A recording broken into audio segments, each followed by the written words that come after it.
శ్రీమాత్రే నమ. Welcome to జ్యోతిష్య జ్ఞాన దీపిక. ఈ వీడియోలో ధనయోగాల గురించి తెలుసుకుందాం. పరాశర మహర్షి మనకి ఎన్నో ధనయోగాలు అందించారు. ఒక్కొక్క కాంబినేషన్స్ ఇచ్చారు. ఈ కాంబినేషన్స్ ఉంటే ధనయోగాలు కలుగుతాయి, ఈ కాంబినేషన్స్ ఉంటే ఈ ధనయోగాలు కలుగుతాయి అనేటువంటివి ఎన్నో అందించారు. ఒక్కొక్క వీడియోలో ఒక్కొక్కటి తెలుసుకుంటూ వెళ్దాం. ఈ వీడియోలో ఒక సెట్ ఆఫ్ రూల్స్, ఎటువంటి రూల్స్ ఉంటే ఏ లగ్నానికైనా ధనయోగం కలుగుతుంది అనేటువంటి చూద్దాం. ముందు ఆయన అందించిన దాని ప్రకారం కొన్ని రూల్స్ ప్రకారం ఈ వీడియోలో ఆ రూల్స్ ఏంటి, ఏ లగ్నాలకు ఆ రూల్స్ ఎలా అప్లై అవుతాయి, వాళ్ళకి ఎటువంటి ధనయోగాలు కలుగుతాయి, ఎలా ఉంటుంది ధనయోగం అనేది చూద్దాం. ముందుగా మకర లగ్నం, మిథున లగ్నం తీసుకుంటే మకర లగ్నానికి పంచమాధిపతి అయినటువంటి శుక్రుడు పంచమంలో ఉండాలి, స్వక్షేత్రం. అలాగే మిథున లగ్నానికి పంచమాధిపతి అయిన శుక్రుడు పంచమంలో స్వక్షేత్రంలో ఉండాలి. మకర లగ్నానికి పంచమ స్థానం ఏమవుతుంది, వృషభం అవుతుంది, శుక్రుడు అధిపతి, సో వృషభ రాశిలో ఉండాలి. అలాగే మిథున లగ్నానికి పంచమం ఏమవుతుంది, తుల అవుతుంది, శుక్రుడు తులలో ఉండాలి. సో పంచమాధిపతి పంచమంలో ఉండాలి, లాభాధిపతి లాభస్థానంలో ఉండాలి. ఇక్కడ ఈ రెండు లగ్నాలకి లాభాధిపతి కుజుడు అవుతాడు, సో కుజుడు లాభస్థానంలో ఉండాలి. ఇటువంటి కాంబినేషన్ ఉంటే మాత్రం అద్భుతమైన ధనయోగాలు కలుగుతాయి మకర మిథున లగ్నాలకి. సో మకర లగ్నానికి మిథున లగ్నానికి పంచమాధిపతి అయినటువంటి శుక్రుడు పంచమంలో ఉండి లాభాధిపతి లాభస్థానంలో ఉంటే అద్భుతమైన ధనయోగాలు కలుగుతాయి. ఇక కుంభలగ్నం, వృషభ లగ్నం తీసుకుంటే కుంభలగ్నానికి పంచమాధిపతి బుధుడు అవుతాడు, వృషభ లగ్నానికి కూడా పంచమాధిపతి బుధుడు అవుతాడు. కుంభ లగ్నానికి పంచమం ఏమవుతుంది, మిథునం అవుతుంది, సో మిథునానికి అధిపతి బుధుడు. అలాగే వృషభ లగ్నానికి పంచమం ఏమవుతుంది, కన్య అవుతుంది, కన్యకి అధిపతి బుధుడు. సో ఇద్దరు పంచమంలో స్వక్షేత్రంలో ఉండాలి. కుంభ లగ్నానికి పంచమాధిపతి అయిన బుధుడు పంచమంలోను, వృషభ లగ్నానికి పంచమాధిపతి అయిన బుధుడు పంచమంలో ఉండి లాభాధిపతి అయినటువంటి గురుడు, ఇద్దరికి లాభాధిపతి గురుడు అవుతాడు. లాభాధిపతి అయినటువంటి గురుడు కుజచంద్రులతో కలిసి లాభస్థానంలో ఉండాలి ఇద్దరికి. ఇది ఒక రూల్. కుంభలగ్నానికి కావచ్చు, వృషభ లగ్నానికి కావచ్చు, లాభాధిపతి అయిన గురుడు కుజచంద్రులతో కలిసి లాభస్థానంలో ఉంటే విశేష ధనయోగం కలుగుతుంది కుంభలగ్న జాతకులకి, వృషభ లగ్న జాతకులకి. ఇక్కడ చూడండి, పంచమాధిపతి పంచమంలో ఉన్నాడు, లాభాధిపతి లాభస్థానంలో ఉన్నాడు. కుంభ వృషభ లగ్నానికి ఏంటంటే గురుచంద్రుల యొక్క కలయిక, గురు కుజుల యొక్క కలయిక ఉంటే కూడా విశేషంగా ధనయోగం ఉంటుంది అని తెలుసుకోవచ్చు. ఇక్కడ ఒక చిన్న యోగం కూడా ఫామ్ అవుతుంది, గజకేసరి యోగం, చంద్రమంగళ యోగం అనేది కూడా. ఈ విధంగా ఉంటే కూడా ధనవంతులుగా అవుతారు అని తెలిపారు. ఇక కన్యాలగ్నం, తులాలగ్నం తీసుకుంటే కన్యాలగ్న జాతకులకి పంచమం మకర రాశి అవుతుంది, శని అధిపతి. తులాలగ్న జాతకులకి పంచమము కుంభం అవుతుంది, శని అధిపతి. కన్యాలగ్న జాతకులకి లాభాధిపతి చంద్రుడు అవుతాడు. ఇక లాభస్థానంలో రవిచంద్రుల కలయిక కలిసింది. ఇక తులాలగ్నానికి లాభాధిపతి రవి అవుతాడు, రవిచంద్రుల కలయిక ఉంది. సో ఈ సెట్ ఆఫ్ రూల్స్, కన్యాలగ్నానికి తులాలగ్నానికి ఇచ్చిన సెట్ ఆఫ్ రూల్స్ ఏంటంటే పంచమాధిపతి అయినటువంటి శని స్వక్షేత్రంలో ఉండి లాభస్థానంలో లాభాధిపతితో పాటు రవిచంద్రుల యొక్క కలయిక. రవి లాభాధిపతి అయితే చంద్రుడితోనూ, చంద్రుడు లాభాధిపతి అయితే రవితోనూ కలిస్తే ధనయోగం కలుగుతుంది కన్యాలగ్నం, తులాలగ్న జాతకులకి. ఇది ఒక కాంబినేషన్ ఇచ్చారు. ఇక మేషలగ్నానికి పంచమాధిపతి ఎవరు, రవి అవుతాడు. పంచమాధిపతి అయినటువంటి రవి పంచమ స్థానంలో ఉండి, అంటే స్వక్షేత్రంలో ఉండి లాభాధిపతి అయినటువంటి శని గురుచంద్రులతో కలిసి లాభస్థానంలో ఉండాలి. మేషలగ్నానికి లాభాధిపతి శని అవుతాడు, కుంభరాశి అవుతుంది. సో అక్కడ శని గురుచంద్రులతో కలిసి ఉండి పంచమాధిపతి అయినటువంటి రవి పంచమంలో ఉంటే అప్పుడు కూడా విశేష ధనయోగం కలుగుతుంది మేషలగ్న జాతకులకి. ఇక సింహలగ్నం, వృశ్చిక లగ్నం తీసుకుంటే సింహలగ్నానికి పంచమాధిపతి గురుడు, అలాగే వృశ్చిక లగ్నానికి కూడా పంచమాధిపతి గురుడు. సింహలగ్నానికి పంచమం ఏమవుతుంది, ధనస్సు. వృశ్చిక లగ్నానికి పంచమం అవుతుంది, మీనం. ఇద్దరికి అధిపతి గురుడే.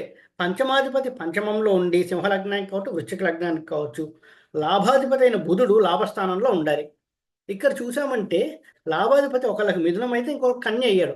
ఎక్కడైతే కన్య లాభాధిపతి అయ్యి అందులో బుధుడు ఉన్నాడో చాలా అద్భుతమైన ధనయోగం కలుగుతుంది. ఎందుకంటే బుధుడు ఉచ్చ పొందుతాడు ఇక్కడ. ఎప్పుడైతే బుధుడు ఉచ్చ పొందుతాడో ధనయోగాన్ని ఇంకాస్త ఎక్కువగా ఇస్తాడని చెప్పొచ్చు. మామూలుగా ఇచ్చేది ఏ అనుకుంటే దాని +1 ఇస్తాడు, ఎక్కువగా ఇస్తాడు ఇక్కడ. సో పంచమాధిపతి పంచమంలో ఉండి లాభాధిపతి అయిన బుధుడు లాభస్థానంలో ఉంటే విశేష ధనయోగం కలుగుతుంది సింహలగ్నం, వృశ్చిక లగ్నం వాళ్ళకి. ఇక్కడ వృశ్చిక లగ్నం వారికి ఇంకాస్త ఎక్కువగా కలుగుతుంది చెప్పుకోవచ్చు. ఇదే కాంబినేషన్ ఇక్కడ తీసుకున్నామంటే ఇక్కడ వృషభ లగ్నానికి కూడా పంచమాధిపతి బుధుడే అవుతాడు. వృషభ లగ్నానికి కూడా ఇక్కడ చూసారంటే కాంబినేషను, ఇక్కడ కూడా ఎప్పుడైతే బుధుడు ఉచ్చ పొందాడో వాళ్ళకు కూడా అద్భుతమైన ఫలితాలు కలిగిస్తాడు, విశేషంగా ఉంటుంది ధనయోగం. మామూలుగా ఇచ్చేదానికంటే కాస్త ఎక్కువగా ఇస్తాడని చెప్పుకోవచ్చు ఉచ్చ పొందిన బుధుడు. ఇక్కడ కూడా చూసుకున్నాం, వృశ్చిక లగ్నానికి బుధుడు పంచమాధిపతి అవుతాడు, లాభాధిపతి అవుతాడు, ఉచ్చలో ఉన్నాడు, ఇంకాస్త ఎక్కువ ఫలితాలు ఇస్తాడని చెప్పుకోవచ్చు. ఇక కర్కాటక ధనుర్లగ్న జాతకులు తీసుకుంటే, కర్కాటక లగ్న జాతకులకి పంచమాధిపతి ఎవరు? కుజుడు అవుతాడు. ధనుర్లగ్న జాతకాలకి పంచమాధిపతి కుజుడే అవుతాడు. సో ఎప్పుడైతే పంచమాధిపతి పంచమ స్థానంలో ఉండి లాభాధిపతి అయినటువంటి శుక్రుడు లాభస్థానంలో ఉంటే విశేష ధనయోగం కలుగుతుంది. కర్కాటక లగ్నం వారికి పంచమం ఏమవుతుంది? వృశ్చికం అవుతుంది. వృశ్చికానికి అధిపతి ఎవరు? కుజుడు. సో పంచమాధిపతి అయినటువంటి కుజుడు పంచమంలో ఉండి, అలాగే ధనుర్లగ్నానికి ఏమవుతుంది? పంచమం మేషం అవుతుంది. అక్కడ కూడా కుజుడు ఉండాలి. అక్కడ పంచమాధిపతి పంచమంలో ఉండి లాభాధిపతి అయినటువంటి శుక్రుడు లాభస్థానంలో ఉంటే వీళ్ళకు కూడా విశేష ధనయోగం కలుగుతుంది కర్కాటక ధనుర్లగ్న జాతకులకి. ఇక ఆఖరిగా మీనలగ్నం తీసుకుంటే, మీనలగ్న జాతకులకి పంచమాధిపతి చంద్రుడు అవుతాడు. చంద్రుడు పంచమంలో ఉండి లాభాధిపతి అయిన శని లాభస్థానంలో ఉంటే కూడా విశేష ధనయోగం కలుగుతుంది. మీనలగ్న జాతకులకి పంచమాధిపతి అయినటువంటి చంద్రుడు పంచమంలో ఉండి లాభాధిపతి అయిన శని లాభస్థానంలో ఉంటే విశేష ధనయోగం కలుగుతుంది. ఈ వీడియో మొత్తం గమనించారంటే ధనయోగం కలగడానికి ఇచ్చిన మెయిన్ ప్రిన్సిపల్ ఏంటి అంటే, పంచమాధిపతి పంచమంలోను లాభాధిపతి లాభంలోనూ ఉన్నారు. ఫస్ట్ ప్రిన్సిపల్ పంచమాధిపతి పంచమంలో ఉండాలి, లాభాధిపతి లాభంలో ఉండాలి. ఆ సందర్భంలో విశేష ధనయోగం కలుగుతుంది. కాకుండా కొన్ని లగ్న జాతకులకి ఇక్కడ తీసుకున్నామంటే, కుంభ వృషభ లగ్నం తీసుకుంటే లాభస్థానంలో గురుడితో పాటు కుజచంద్రులు కలిసి యోగాన్ని ఫామ్ చేసి విశేషంగా ఇస్తారు ధనం. ఓన్లీ గురుడు ఉందంటే కొంత బాగానే ఉంటుంది ధనయోగం. అలా కాకుండా కుజ చంద్రులు ముగ్గురు కలిసి ఉంటే విశేష ధనయోగం కలుగుతుంది కుంభ వృషభ లగ్నాలకి. ఇది ఎక్సెప్షనల్ కండిషన్, గుర్తుపెట్టుకోవాలి. ఇక్కడ ఓన్లీ గురుడు ఉంటే కొంతవరకు బాగుంటుంది ధనయోగం, ఎందుకంటే లాభాధిపతి లాభస్థానంలో ఉన్నాడు, పంచమాధిపతి పంచమంలో ఉన్నాడు, ధనయోగం కలుగుతుంది. కానీ ఇక్కడ గురు కుజ చంద్రుల కలయికని ఇచ్చారు మనకి, ఇది విశేషంగా ఉంటుందని గుర్తుపెట్టుకోవాలి కుంభ వృషభ లగ్న జాతకులకి. మళ్ళీ ఇక్కడ కన్యా తులా జాతకులకు కూడా రవిచంద్రుల కాంబినేషన్ ఇచ్చారు ఇక్కడ లాభాధిపతికి. అది కూడా గుర్తుపెట్టుకో, ఎప్పుడు లాభాధిపతికే కాంబినేషన్ ఇచ్చారు, పంచమాధిపతికి ఎక్కడో కాంబినేషన్స్ రాలేదు. ఈ వీడియో మొత్తం ఓన్లీ లాభాధిపతికే కాంబినేషన్స్ ఇచ్చారు. ఇక్కడ కుంభ వృషభ కన్యా తుల ఈ నాలుగిటికి ఇంకొకటి వస్తుంది. మళ్ళీ మేషలగ్న జాతకులకు కూడా గురుచంద్రుల కలయిక. ఇవన్నీ చూసుకుంటే విశేష ధనయోగాలు కలుగుతాయి ఈ కాంబినేషన్స్ ఉంటే. ఓన్లీ లాభాధిపతి లాభస్థానంలో ఉంటే కూడా ధనయోగం కలుగుతుంది, ఈ కాంబినేషన్స్ ఉంటే ఇంకాస్త ఎక్కువగా ఉంటుందని చెప్పుకోవచ్చు.